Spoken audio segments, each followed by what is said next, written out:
দান প্রতিদান রবীন্দ্রনাথ ঠাকুরের একটি সামাজিক মনস্তাত্ত্বিক ছোট গল্প, যেখানে মানবিক সম্পর্ক, দয়া, স্বার্থ এবং কৃতজ্ঞতার জটিলতা তুলে ধরা হয়েছে। গল্পটি দেখায় মানুষ যখন কিছু দেয় তখন তা শুধু দান নয়, তার পেছনে অনেক সময় প্রত্যাশা বা মানসিক হিসাবও কাজ করে। গল্পের মূল বিষয় হলো দান ও প্রতিদানের মানবিক দ্বন্দ্ব। একজন মানুষ অন্যকে সাহায্য করে, কিন্তু সেই সাহায্যের বিনিময়ে কিছু প্রত্যাশা বা মানসিক চাওয়া তৈরি হয়। এই সম্পর্কের জটিলতাই গল্পের কেন্দ্রীয় ভাবনা। এই গল্পে স্বার্থ বা নিঃস্বার্থর পার্থক্য গুরুত্বপূর্ণ।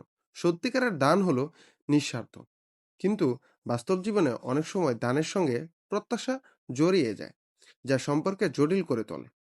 আরেকটি গুরুত্বপূর্ণ দিক হলো কৃতজ্ঞতা ও মানবিক অনুভূতি।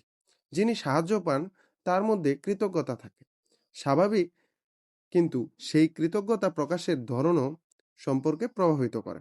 দান প্রতিদান এই মানব সম্পর্কের সূক্ষ্ম মনস্তত্ত্ব বিষয়গুলো দেখানো হয়েছে।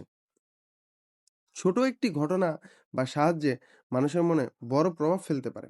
এই গল্পে নৈতিকতা, আত্মজিজ্ঞাসা এ সবকিছুই গুরুত্বপূর্ণ হিসেবে বিবেচনা করা হয়েছে। চরিত্ররা নিজেদের কাজ বা উদ্দেশ্য নিয়ে ভাবতে শেখে।